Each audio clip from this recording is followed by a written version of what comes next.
আসসালামু আলাইকুম, সবাই কেমন আছেন? আজকে আমাদের ক্লাস টপিক হচ্ছে type tool and character panel. তো আমরা প্রথমেই টাইপ টুল নিয়ে একটু আলোচনা করব, এরপর ক্যারেক্টার প্যানেলে যাব। তো আমরা টাইপ টুলে যাচ্ছি, যাওয়ার পর আমি রাইট ক্লিক করলাম। আপনারা দেখতে পাচ্ছেন টাইপ টুলের কিছু সাব টুল এখানে দেখা যাচ্ছে। Horizontal type tool, vertical type tool, vertical type mask tool, horizontal type mask tool. তো আমরা প্রথমে হচ্ছে হরিজেন্টাল টাইপ টুল নিয়ে কিছু কথা বলবো, এরপরে হচ্ছে সাব টুলগুলোতে যাব।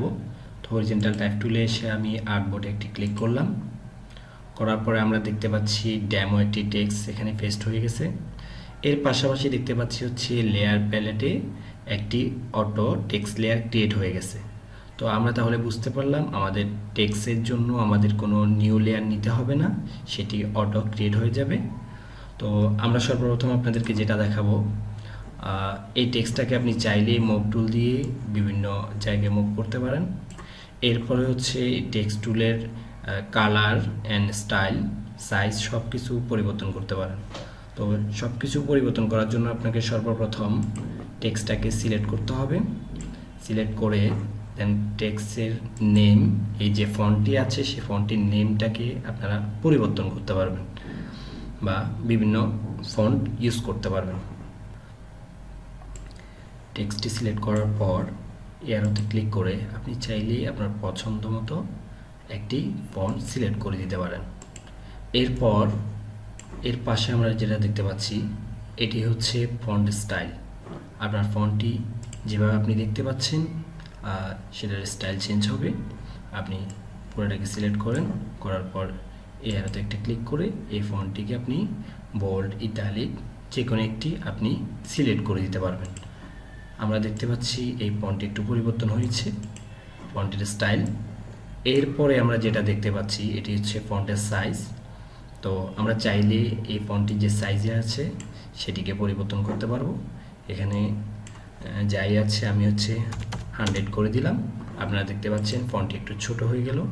এরপরে আমি যদি চাই যে এখানে যতগুলো টেক্সট আছে তার মধ্যে লরিম যে লেখাটা আছে এটাকে আমি ফন্ট সাইজ বাড়িয়ে দিব।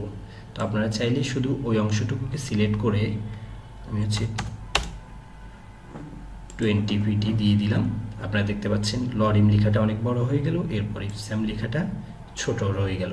তাহলে আমরা দেখতে পাচ্ছি আমরা যখন হচ্ছে লরিম লেখাটাকে সিলেক্ট করলাম আমরা দেখতে পাচ্ছি ফন্টের সাইজ আছে হচ্ছে 200। এরপরে ইপসাম লেখাটাকে যখন আমরা সিলেক্ট করতেছি তখন আমরা দেখতে পাচ্ছি 100 পিটি। ঠিক আছে, তো এরপরে তার পাশে যেটা আমরা দেখতে পাচ্ছি এটি হচ্ছে আপনার ফন্টটি আসলে দেখতে কেমন দেখাবে সেটি নান, শার্প, ক্রিপস, স্ট্রং, স্মুথ, আরও দুটি অপশন আছে। তো আসলে শার্প আর হচ্ছে স্মুথ বিষয়টা বা নান এগুলো আমরা একটু দেখি। নানটা দিয়ে দিলাম, দিয়ে দেওয়ার পর আমি একটু জুম করতেছি। আপনারা দেখেন এখানে আমরা জানি আমাদের একটা পিক্সেল বক্স আকারে থেকে থাকে। তাহলে আপনি যখন হচ্ছে নান করে দিলেন তখন হচ্ছে আপনার যে টেক্সটটা টাইপ হলো পিক্সেল আকারে, সেই পিক্সেলগুলো স্ট্রংলি দেখাচ্ছে, তখন আপনার এই রকম দেখাবে। তো আমরা যখন হচ্ছে এই টেক্সটটাকে সিলেক্ট করে এখান থেকে স্মুথ করে দিচ্ছি, দেখেন সে তার চারপাশে স্মুথলি কালারটাকে স্মুথলি একটা সুন্দরভাবে বসিয়েছে। তো আমরা দেখতে পাচ্ছি আমরা যখন স্মুথ সিলেক্ট করলাম, স্মুথ সিলেক্ট করার পর আমরা দেখতে পাচ্ছি আমাদের টেক্সটটা স্মুথলি দেখাচ্ছে। ঠিক আছে, তো আপনি 100%ই একদম স্মুথলি দেখতে পাবেন। তো আমরা সবসময় স্মুথ যেটা আছে এটাকে সিলেক্ট করে দিব। তো এরপর আমরা যেটা দেখতে পাচ্ছি এখানে হচ্ছে অ্যালাইনমেন্ট। আপনারা চাইলে টেক্সটকে left align and right align, centre align যে কোনো একটা করতে পারেন। তবে যখনই আপনি কোনো ডিজাইন করবেন, ডিজাইনের ক্ষেত্রে আপনাকে যদি আপনার ডিজাইন যদি লেফট অ্যালাইনে থাকে সব কিছু, তাহলে আপনাকে লেফট অ্যালাইন করতে হবে। আর যদি রাইট অ্যালাইন থাকে তাহলে রাইট অ্যালাইন করতে হবে। এই সব কিছু আপনাকে ডিজাইন প্রিন্সিপাল মেনটেন করে এরপর টেক্সটগুলো বসাতে হবে। তো আমরা যেটা টাইপ করলাম এটা হচ্ছে হচ্ছে লেফট অ্যালাইন, এরপর হচ্ছে সেন্টার অ্যালাইনে যাচ্ছি, এরপর হচ্ছে রাইট অ্যালাইনে যাচ্ছি। ঠিক আছে, আচ্ছা এরপর আমি পুরা টেক্সটটাকে একটি সাইজে করে ফেলতেছি। যে পুরো টেক্সটটাকে আমি 100 করে দিলাম। এরপর এই টেক্সটটাকে আমি পুরোটাকে সিলেক্ট করে বাংলাদেশ লিখে দিলাম। ঠিক আছে, আচ্ছা, এরপর পুরো টেক্সটটাকে আমি সিলেক্ট করে আমি চাইলে এই টেক্সটটার কালার পরিবর্তন করতে পারবো। তাহলে কালার পরিবর্তন করার জন্য আমাকে অপশন বারে এই যে এখানে কালার দেখাচ্ছে, এখান থেকে আপনি যে কোনো একটা কালার সিলেক্ট করে দিয়ে আপনাকে আমরা চাইলে যে কোনো একটা কালার পরিবর্তন করে দিতে পারবো। আচ্ছা, এরপরে তার পাশে আমরা যেটা দেখতে পাচ্ছি এটাকে বলা হচ্ছে ওয়ার্প, ক্রিয়েট এ ওয়ার্পে টেক্সট। তো আমরা টেক্সটটাকে সিলেক্ট করলাম, করার পর ওয়ার্পে যাচ্ছি, যাওয়ার পর এখানে যে ওয়ার্পের যে স্টাইলগুলো আছে এই অ্যারোতে আপনি ক্লিক করেন, করে এআরসি দেন। এরপর হচ্ছে আরও কিছু অপশন আছে,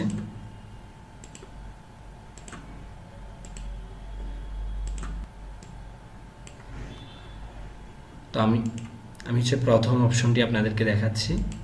তো প্রথম অপশন আমরা দেখতে পাচ্ছি হচ্ছে ব্যান্ড। তো আপনি কোন দিকে ব্যান্ড করবেন, সেটি মাইনাস করবেন নাকি প্লাস করবেন সেটি আপনার ইচ্ছে মতো আপনি করবেন। এরপর হচ্ছে হরিজেন্টাল ডিস্ট্রিবিউশন, এটাকে আপনি যে কোনো এক পাশ থেকে চিকন মোটা করতে পারবেন। এরপর ভার্টিক্যালটা করতে পারবেন। ঠিক আছে, তো আমি এটাকে ক্যান্সেল করে দিচ্ছি। এখানে অনেকগুলো আছে, আপনাদের একটু সবগুলো দেখে নেবেন আস্তে আস্তে।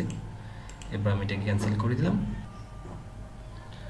তো এই পর্যন্ত আমরা যা দেখলাম এটি হচ্ছে একটা সিঙ্গেল লাইন কিভাবে টাইপ করব সেটি। এরপর আমরা যাব হচ্ছে প্যারাগ্রাফ কিভাবে আমরা টাইপ করব। তো আমরা প্যারাগ্রাফ টাইপ করার জন্য আমাদেরকে একটি টাইপ এরিয়া নিতে হবে। তো আমরা হরিজেন্টাল টাইপ টুলে এসে লেফট বাটন প্রেস করে ড্র্যাগ করে একটি টাইপ এরিয়া নিলাম। নেওয়ার পর আমরা দেখতে পাচ্ছি হচ্ছে এখানে কিছু ডেমো টেক্সট পেস্ট হয়ে গেছে। তো আপনি চাইলে সেই টেক্সটটিকে সেম আগের মতো ফন্টের নেম, স্টাইল, সাইজ সব কিছু চেঞ্জ করতে পারেন। এরপর আমরা যাব হচ্ছে ক্যারেক্টার প্যানেল। তো ক্যারেক্টার উইন্ডো থেকে আমরা হচ্ছে ক্যারেক্টার প্যানেলটি ওপেন করব। আমি ক্যারেক্টার প্যানেলটি ওপেন করলাম। ওপেন করার পর আমরা দেখতে পাচ্ছি এখানে অনেকগুলা অপশন রয়েছে। তো এখানে যেগুলো হচ্ছে ইম্পর্টেন্ট আপনাদের এখন কাজের জন্য প্রয়োজন সেগুলো আমি দেখাবো। বাকি যেই অপশনগুলো আছে এগুলো আমরা আস্তে আস্তে আমাদের কোর্সের মাধ্যমে আপনারা জানতে পারবেন। ঠিক আছে, এরপর প্রথমে আমি যেটা দেখতে পাচ্ছি এটি হচ্ছে ফন্টের নেম, যেটা আমরা এখানে যেভাবে ফন্টের নেম পরিবর্তন করেছিলাম আপনি চাইলে এখান থেকে করতে পারেন। এরপর হচ্ছে ফন্টের স্টাইল, যেটা হচ্ছে আমরা এখান থেকে করেছিলাম। এরপরে আছে হচ্ছে ফন্টের সাইজ। তো ফন্টের সাইজ আমরা এখান থেকে যেভাবে ফন্টকে সিলেক্ট করে ফন্টের সাইজ বাড়িয়েছি কমিয়েছি আপনারা চাইলে এখান থেকে করতে পারবেন। এরপর যেটা হচ্ছে যেই দুইটা হচ্ছে ইম্পর্টেন্ট সেগুলো আপনাদেরকে দেখাচ্ছি। প্রথমে হচ্ছে সেট দ্য লিডিং। আমরা যে দুইটা লাইন নিলাম এই দুইটা লাইনের মাঝখানে একটা গ্যাপ আমরা দেখতে পাচ্ছি। ঠিক আছে, মাঝখানে একটা গ্যাপ আমরা দেখতে পাচ্ছি। এই গ্যাপটাকে বড় ছোট করার কাজকে বলা হচ্ছে লিডিং। যেমন ধরেন এখানে যখন আমি সাইজটাকে বাড়িয়েছি দেখেন এই দুইটা লাইনের মাঝখানে গ্যাপটা বড় হয়ে গেছে। যখন আমি এই দুইটা লাইনকে আবার সিলেক্ট করে এখান থেকে একদম সাইজ কমিয়ে দিলাম, 24 করে দিলাম, দেখেন একটা লাইন আর একটা লাইনের ভিতরে ঢুকে গেছে।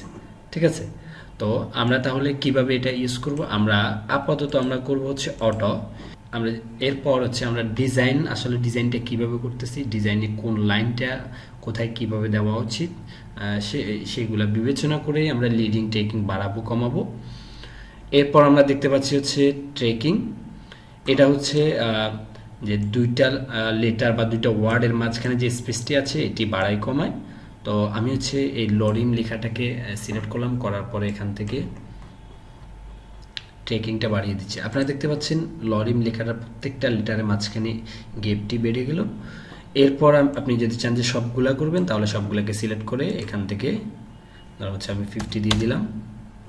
এরপর আপনি চাইলে 100 দিতে পারেন। প্রত্যেকটা লেটারের মাঝখানে যে গ্যাপগুলো ছিল সেগুলা বেড়ে গিয়েছে। ঠিক আছে, এরপর আমি এটাকেও 0 করে দিলাম, অটো করে দিলাম। এরপর এখানে যেটা আমরা দেখতে পাচ্ছি এটাকে বলা হচ্ছে ভার্টিক্যাল স্কেল। ভার্টিক্যাল স্কেল মানে হচ্ছে আপনি চাইলে আপনার ফন্ট সাইজ ঠিক রেখে এটাকে একটু লম্বা করতে পারেন, ঠিক আছে। আপনারা দেখতে পাচ্ছেন আমি এখানে যখন পার্সেন্ট বাড়াচ্ছি তখন আমার ফন্টটা লম্বা হয়ে গেল। তো আমি এটাকে হচ্ছে 100% করে দিচ্ছি। এরপর আমরা এই দিকে যেটা দেখতে পাচ্ছি এটাকে বলা হচ্ছে হরিজেন্টাল স্কেল। তো এটা আপনারা দেখে নেন একটু। তো এগুলো আসলে আমরা সব সময় এগুলো নিয়ে কাজ করব না। আমরা যখন আমাদের প্রয়োজন কোনো টেক্সটকে একটু স্টাইল করার জন্য, সেক্ষেত্রে আমরা এই অপশনগুলো ব্যবহার করব, ঠিক আছে। এরপর আমি এটাকেও 100 করে দিই। আচ্ছা, এরপর আমরা যেটা দেখতে পাচ্ছি এখানে একটি লাইন দেখতে পাচ্ছি বিভিন্ন অপশনের। প্রথমে এটি হচ্ছে এক্সট্রা একটু বোল্ড করা। তো এটাতে আপনি ক্লিক করলে এক্সট্রা একটু বোল্ড হবে।